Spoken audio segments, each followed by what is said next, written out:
درسي سد التفا برنوت أخلاقه. بسم الله والصلاة والسلام على رسول الله وعلى آله وصحبه ومن والاه. أما بعد، السلام عليكم ورحمة الله وبركاته. برنوت أخلاقه متدرين كينيا را البشاشة كنجدوتا. البشاشة هي طلاقة الوجه. بشاشة جتشون فول إفول. بشاشة جتشون طلاقة الوجه فول إفودة. ومعنى البش اللطف في المسألة والإقبال على الرجل. بشاشة كان جدامو بش كان جدرا كان نفيروتو كنمو يروا قافة ومتدريتو كجلت سوتان ديمو أكسمس يادا نمتقر قلو جتشونا. البشاشة هي طلاقة الوجه مع الفرح والتبسم وحسن الإقبال واللطف في المسألة.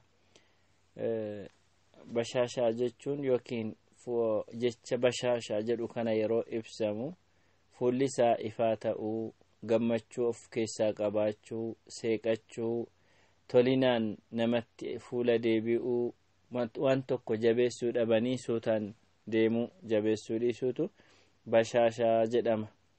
بشاش من رسول ربي عليه الصلاة والسلام فولا إفني ديمو لالتسني وكسجدو لا تحقرن من المعروف شيئا ولو أن تلقى أخاك بوجه طلق. أكن تفني وان غاري يوكين هجي بريدا تئرا وان تقيو أكن تفني وسما أبوليسك فولا إفادان يعني فولا ngudun famne ifata'en esawajju wal arguta ejeda. وإن من المعروف أن تلقى أخاك بوجه طلق خير ذلك هما أبليسك فول إفاد أن والقهوني فول إفاد أن ستدفوني جد بوجه ضاحك مستبشر فول إفاجتشن كن كلفا سيكتا قمدا اتدفوت فول إفاجت أما فول إفادة كان جلم سكنا نمني أفدكنيسي أفيدي أتونتاني فوليسا قمتشو أغرسيسا نمت دفوتو إسا خيريك أبو تاجتشو. رسول ربي عليه الصلاة والسلام أكن جدو تبسمك في وجه أخيك صدقة. أتي أبوليسا كيتي في سيكاتشون يعني ستي غرغلتي فول أبوليسا كيتي جتشون ستي غرغلتي سيكاتشون سيكودان ستي دفون صدقات سيلكها ما جدو. صدقات لكها ما جتشون إيقا iddoo guddaa akka qabu bu'aa akka argachuu namni danda'udha. Kanaaf inni kun barbaachisaa ta'aa jechuudha namni jireenya isaa keessatti isa kanaan namatti dhufuun. Hishaam ibn Urwaan akka jedhutti maktuubun fil hikma falsafaa yookiin falaasama keessatti barreeffamee jira yookiin hikmaa keessatti barreeffamee jira. maal kan jedhu liyakun wajhuka bastan فولك إفا يوكن دريرا هاتو وكلمتك طيبة دبنة دبت دبي غاري هاتو تكن نتاتا أحب إلى الناس من الذي يعطيهم العطاء.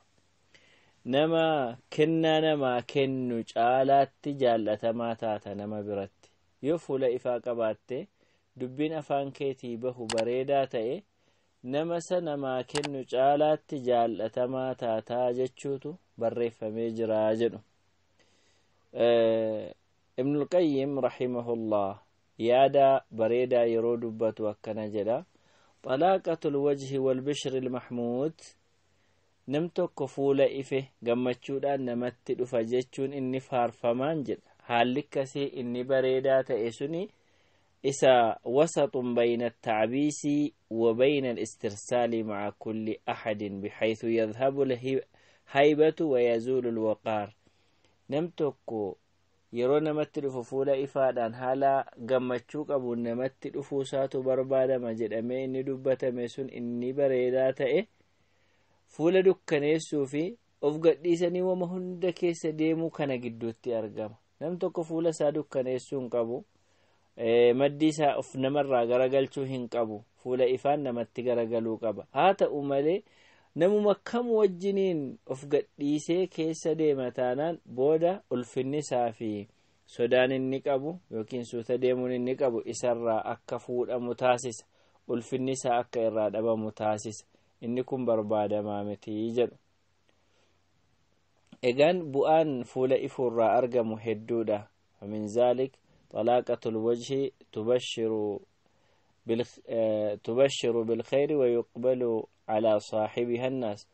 فولا إفون وان قاريد أنما قمتشيس وان قمتش وان خيري قبو في ديدف أكسما سمو أكا نمني إسات تقرقل وكين قرسا ديبئو وكين إسا وجن ولدت الأفو تاسي ساجتشو. إني برا محبة الله عز وجل جال ربي تكن إني أرقم سيسو. مالف جنان إن الله يحب الطلق الوجه ولا يحب العبوس. جاللا ربي نما أرقتشي سوان أرقمان ربي كان في دجل أن يجرنيف.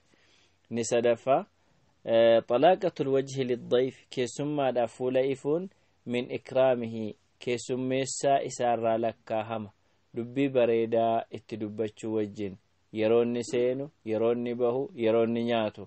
inni kun asirraa lakkaa'ama jechaadha. Wantoonni fuula ifanii namatti dhufu yookiin fuula gaarii qabaachuu yaani bashaashaa ta'uu wanti nama dhowwu hedduudha. isaan keessaa tokko khubthun nafsi, nama yaada hamaa qabu yaani nafsiinsaa keessisaa gadhee namaa ta'uu keessaa kan ka'edha. namni gaafa kun qalbiinsaa qulqulluu ta'uu dhabu qubhi yookiin fokkatinni gadhummaan gadhee ta'uun yookiin badaa ta'uun qalbii isaa keessa jira yeroo ta'e, kana jechuun kanneen akka hisdii goomii yoo qabaate, jibbaa yoo qabaate, koora yoo qabaate, kanneen kun wantoota lubbuun namaa yookiin keessi namaa badaa ta'uurraa dhufanidha. kana yoo qabaate fuulli isaa ifuu hin danda'u. wanti kun qalbii isaa hidhee jira waan ta'eef fuula ifuu hin danda'u.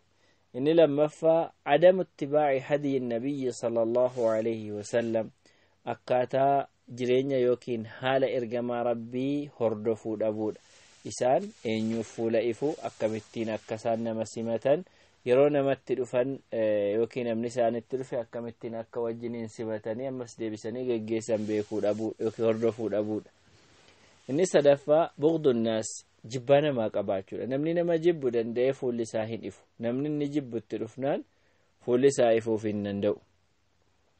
inni biraan sawaaba namni fuula namatti ifu yookiin bashaashaa namaaf ta'u tokko sawaaba inni argatu sana miireffachuu dadhabu. kana jechuun yaani sawaaba akkasiin argadha yoon fuula ife kan jedhu of keessaa dhabuudha. inni kun nama keessa jira ta'ee qalbii namaatiin wal fudhatee jira taanaan akka fuula ifan nama taasisa. kun waan hin jirreef garuu fuula namatti ifuu hin danda'u namichi. sababoota yookiin wantoota akka bashaashaa ta'aniif nama gargaaran keessaa inni tokko istishaarul ajri, mindaa sana miireffachuudha. mindaa akkasiin argadha yoon fuula namatti ife kan jedhu keessa isaatiin beekuudha. inni lammaffaa ergamaa rabbii hordofuudha. inni sadaffaa nama jaallachuudha. namni yoo nama jaallate fuulatti ifa waan ta'eef nama jaallachuudha. inni arfaffaa amala badaa kanneen akka hisdii, goomii, jibbaa kanneen kanarraa walaba ta'uuf yaaluudha. kanarraa of dhiisuudha, of dhowwuudha jechaadha. inni shanaffaa fi xumuraa التعود على رسم الابتسامة على الوجه. fuula ofii seeqataa namatti dhufuu barsiifachuudha. seeqataa namatti dhufuu barsiifachuun nama gargaaraa jechaadha. fakkeenyota hedduutu jira. fakkeenyota san keessaa rasuulli rabbii alayhi salaatu wassalaam akka isaan itti fuula ifaan nama simatan keessaa inni tokko bashaashatuhu sallallahu alayhi wasallam li ukhti khadiija, obboleettii khadiijaa haadha manaa isaanii radiyallahu anhaa gaafa siin dhufte, gaaf tokko otoo isaan mana jiranii dhuftee seenuuf hayyama gaafatte. gaafa siin hayyama gaafattu sagalee khadiijaa itti fakkaate baay'ee gammadaniitu fuula ifaan isii simatanii turan. obboleettii khadiijaati ati abtobboleettii Khadiijaati miti kan jedhuun yaani gammachuudhaan isii simatan akka fakkeenya kana ta'a jechuudha. Gama biraa rasuulli rabbii alayhi salaatu wassalaam namicha amala badaa ta'e tokko kan khayrii hin qabne dhufee inni seenuudhaaf gaafa hayyama gaafatu hayyama godhaa fi haseenu jedhanii akka inni hamaa ta'e dubbachuu wajjiniin eeganni seene immoo haala gaggaarii dubbii babbareedaa wajjin dubbataa turan. Inni biraa ergamaan rabbii alayhi salaatu wassalaam yeroo namuma kamittiyyuu dhufe ni seeqata. Akka inni seeqatu Jariir ibn Abdallah dubbate. Eega gaafan muslima ta'eetii kaase ergamaan rabbii seequu isaanii na dhabsiisaniin beekanii jedha. ما حجبني النبي صلى الله عليه وسلم منذ أسلمت ولا رآني إلا تبسم في وجهه نأرجنا سيكة ملهن لفن رسول ربي جدا. بشاشة الوجه فولا إفون أمل علموتاتي أمل نموت بيكم سكبانيتي صدركا كبانيتي إني كوني هدو دوان لك عمير منتو mata dureen keenya lammata kan barnoota har'aa atta'annii suuta deemuu kan jedhu ta'a. Al'anaatu wal'anaa alxilmu walwaqaar obsuu fi sodaa qabaachuu jechaadha. Kana jechuun ariifachuu dhabu. Gama biraatiin attathabbutu wa tarkul cajala suuta jedhanii waan sana mirkaneeffachuu fi jarjaruu dhiisuun anaat jedhama. Al'anaatu anaat jechuun of qabanii suuta deemuu jechuudha. Inni kun egaa baay'ee waan nu barbaachisu hayaata keenya kam keessattillee dhimmisiisaa fi barbaachisaa kan ta'edha waan ta'eef jireenya dhuunfaa keessattillee jireenya hawaasummaa keessattillee amrii duniyaa fi akiraa keessattillee nu barbaachisa waan ta'eef xiyyeeffannoon duukaa jiraachuun nu gargaara. Rabbiin waa'ee kanaa dubbatee maal jedha? يا أيها الذين آمنوا إذا ضربتم في سبيل الله فتبينوا يا ورّي أمنتن يرو جهاد للوف ديمتن هن أريفتناتي سوت جداتس قباها كنجتشون نموتا أن إسلاما إسنين جدتكون أتي مسلمة متهن جدئنان يوكي مؤمنة متهن جدئنا جد. قال الطبري فتبينوا يقول فتأنوا في قتل من أشكل عليكم أمره.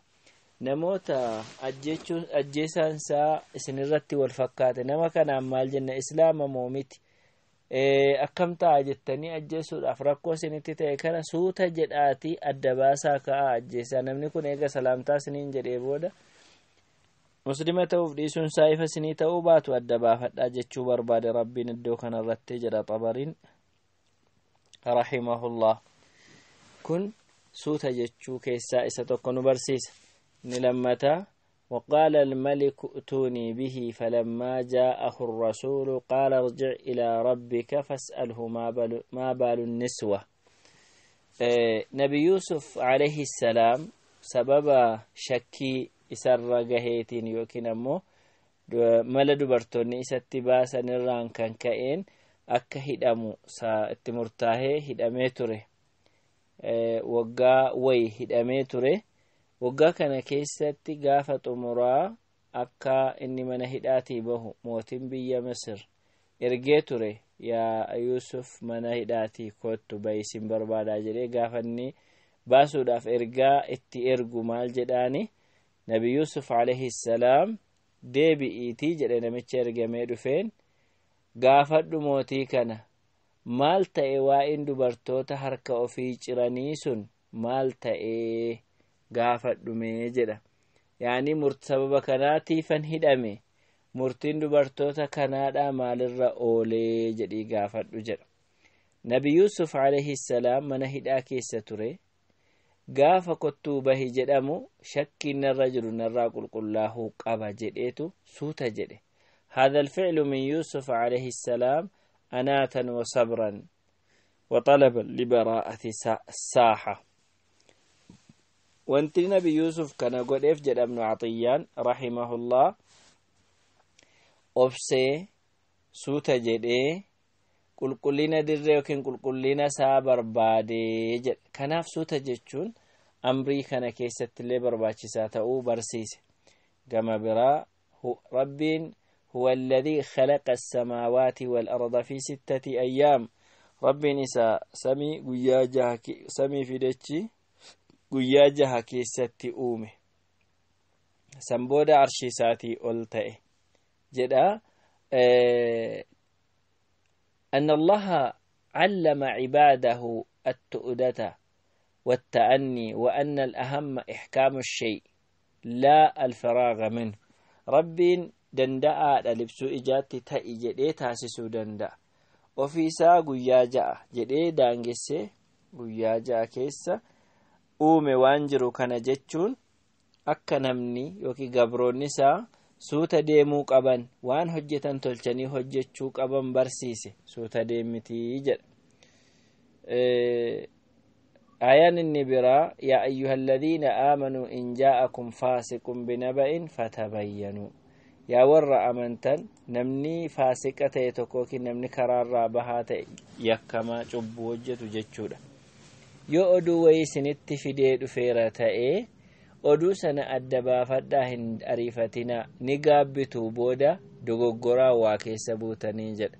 ومن التثبت علانات وعدم العجلة جرجروا ديسودا أستي وانت بربادمي جتشار إيقان آياكي قرآن كيست ربين هنگا كان وائسو تججو دبته كان مليس هدو تجرى رسول ربي عليه الصلاة والسلام إن فيك خصلتين يحبهم الله الحلم والأنات أكنا جدا أشج عبد القيس نما جدامون أكنا جدا رسول ربي عليه الصلاة والسلام أتي أمل لما قبدا جدا سبب أشج أكس جدامكم مالني أشج عبد القيس جماعة بيساتي وجنين إرقما ربي دبسو دفه إرقما ربي دبسو كرادي مني دبني دفني gaafa dhufan namoonni akkuma jiraniin ergamaa rabbi irra ol seenanii inni ammoo isaan biraa hafee uffata isaa jijjiirratee qaqqajeelee babbareedee isaan dubbisuu deeme.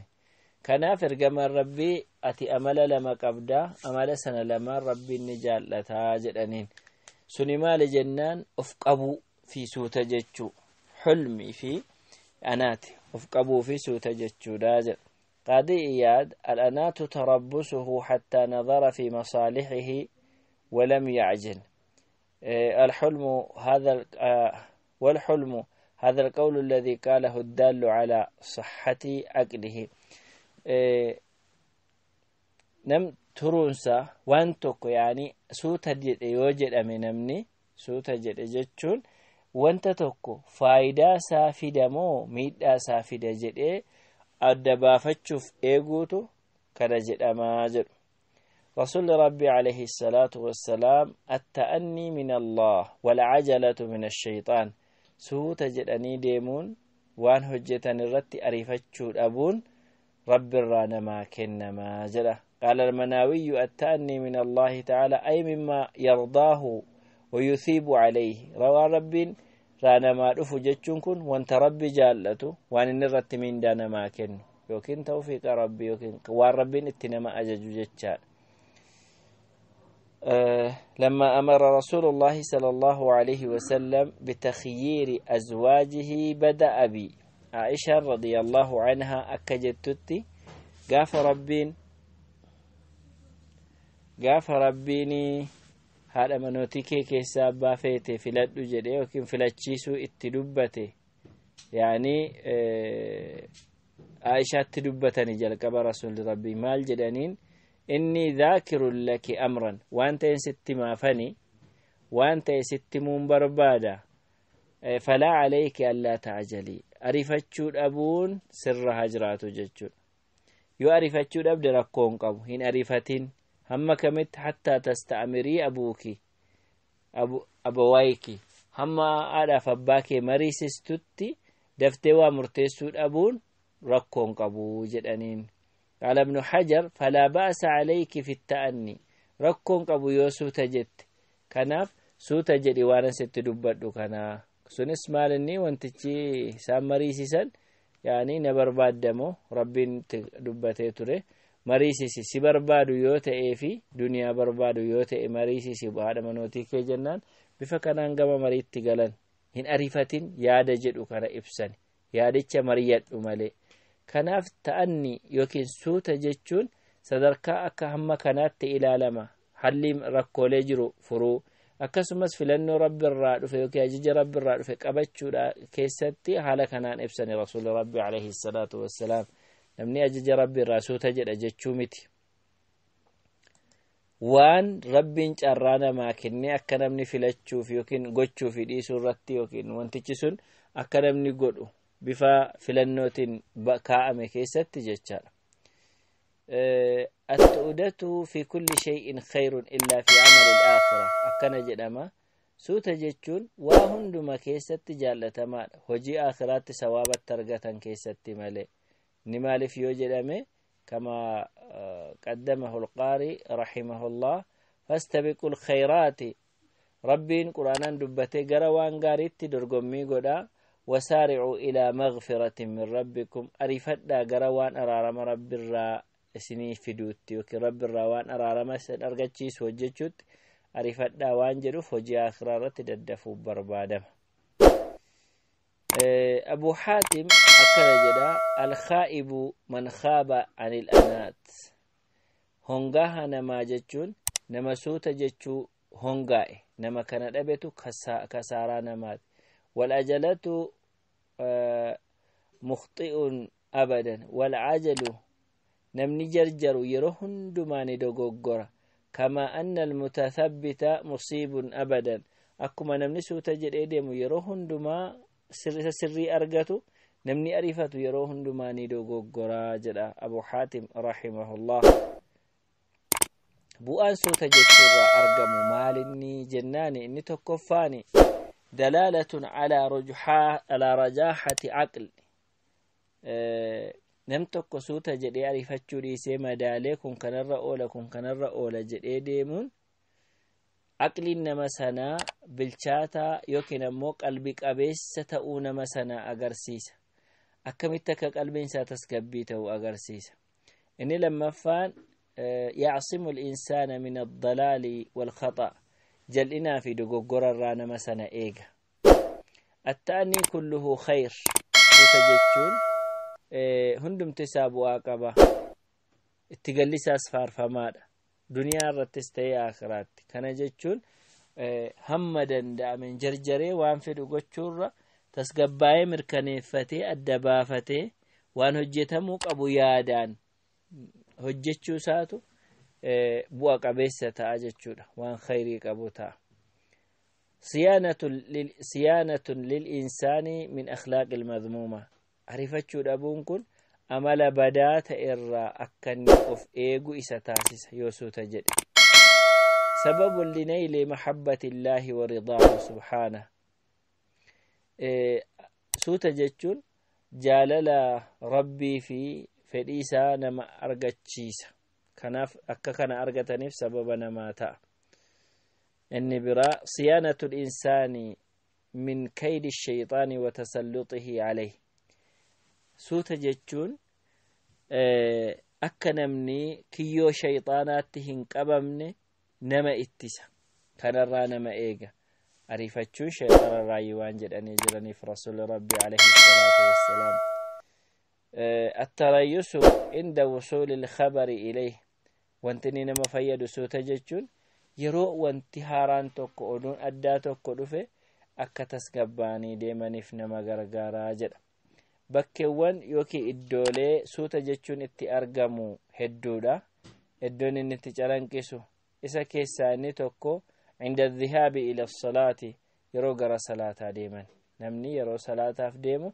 suuta jedhee deemuu qaba kanaaf rasuulli rabbi alayhi salaatu wassalaam yeroo iqaamaan jedhame hin fiiginaa suuta jedhaa deemaati waan qaqqabattan salaataa waan hafetti waan isin darbetti guutaa jedhan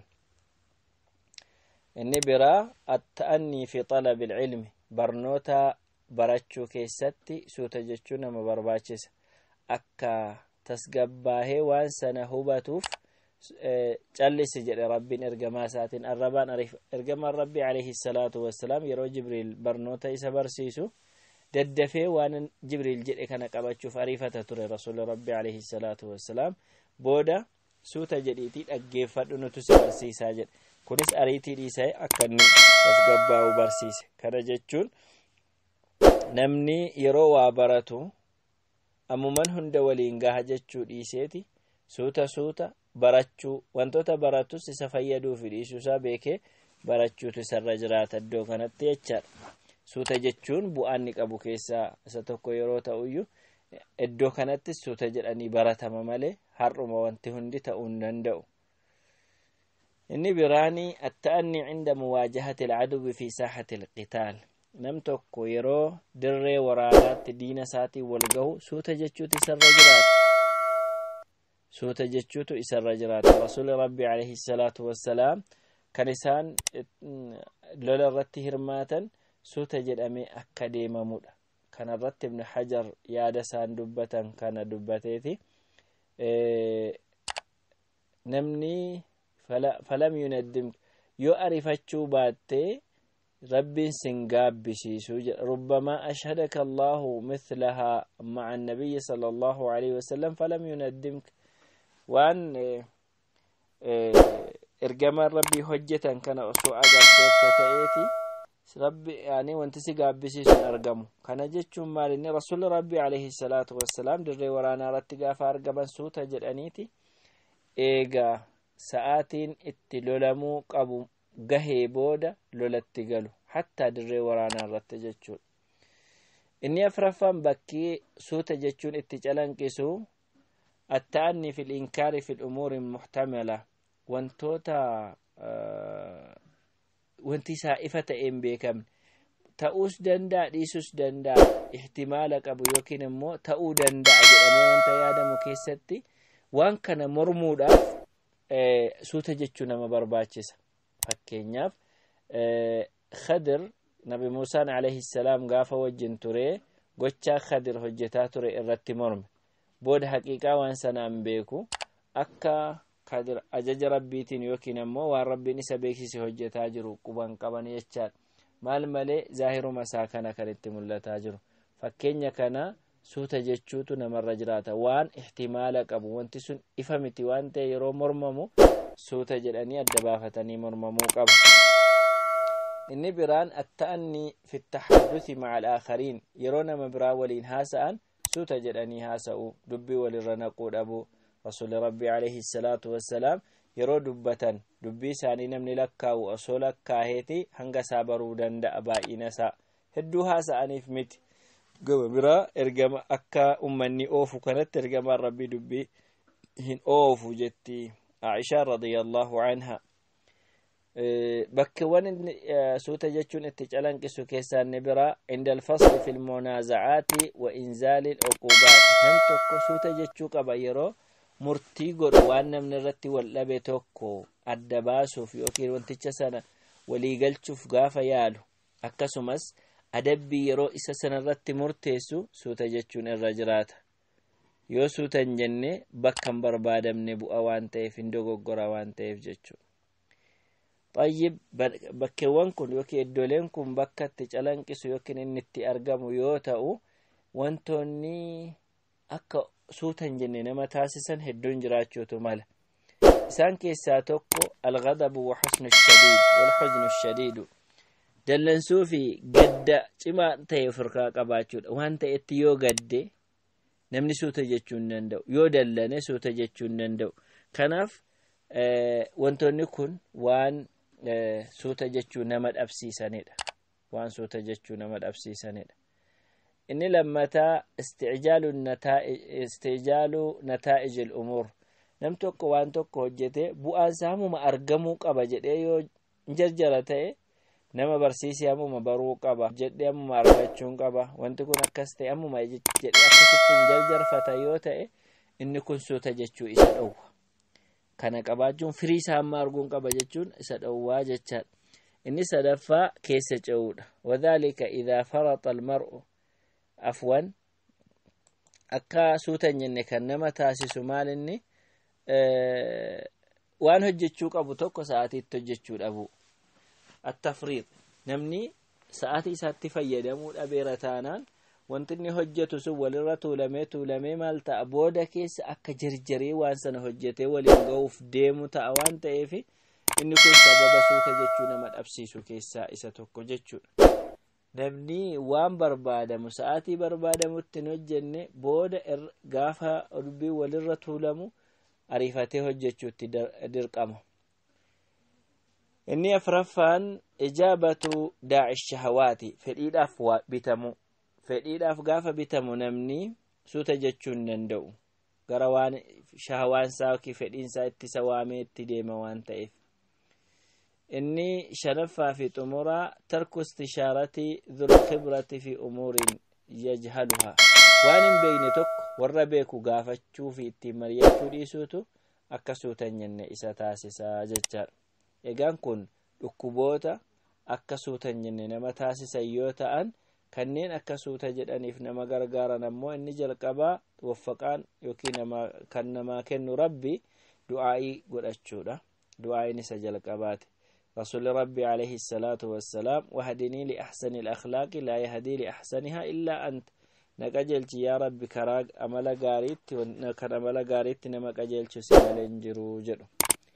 إني لما نمني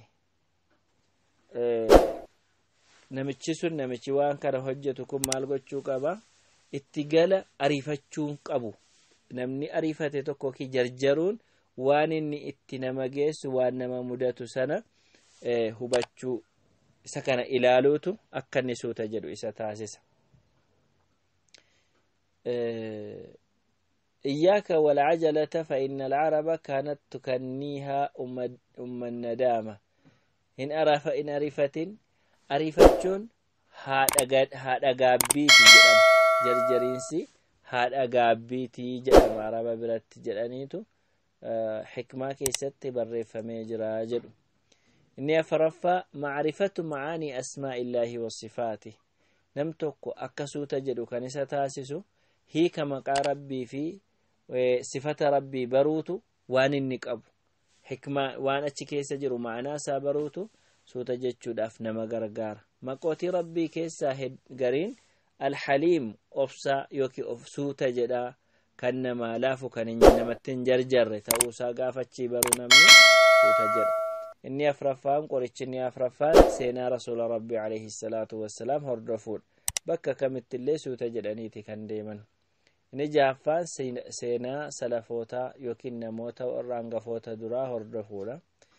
inni ja'affaanii istishaaratu ahli salaahi wal khibrati namoota gaarii ta'an namoota beekumsa qaban isaan kana mariisisuudha. namni yeroo isaan mariisise kallattii itti deemuutu isaanitti himamaa jechaadha. akkuma jalqabarra kaasuuf yaalame seenaan nabi yuusuf alayhi salaam wantoota obsa guddaa namaa kennudha. waggaa hamma kana hidhamanii naannoo waggaa 3 hanga 9 kana gidduutti argamu hidhamee mana hidhaa tureeti. qulqullinni jirutu barbaachisaadha. maqaan koo badenaaf sirraa'uu qaba jedhee achi ture. kanarraa fakkeenya fudhatamutu jira. namni abizar al-ghifaarii namni jedhamu sahaabaa keessa akka obsee ergamaa rabbii bira gahee waan barbaadu argatu gochuuf yaalii godhaa ture. kana jechuun qurayshoonni akka inni ergamaa rabbii barbaadu barraan isa ajjeesuun dhiisanii dura utuu ergamaa rabbii argachuu hin danda'u. laakiin ergamaa rabbii argachuuf yaalii guddaa taasise suuta jedhee obsee utuu hin gaafatin achi gahuu danda'ee jechuudha. walumaa galatti suuta jechuun baay'ee barbaachisaa of qabuun baay'ee barbaachisaadha. bakka hundumattuu waan rabbiinis itti nama kakaase waan ergamaan rabbiis itti nama kakaase iddoowwan inni barbaachisaa ta'anis qabxiilee wal duraa duubaatiin kan argame yeroo ta'u haalli kun wanti akka haala kanan arganne nama taasisuu fi wantoonni akka argatan nama gargaaran akkuma armaan olitti caqafameen faayidaa hedduutu isarraa argama. kanaafuu nama itti fayyadamu rabbi nu haa taasisu. barnoota taanuun hanga walitti deebinutti هذا وصلى الله وسلم على نبينا محمد. الله يا رحمن سمة نوجرا دنيا فاكرة إنفين كسارة جيران نسري يدون جنة نتاسس كران دي صحابتا.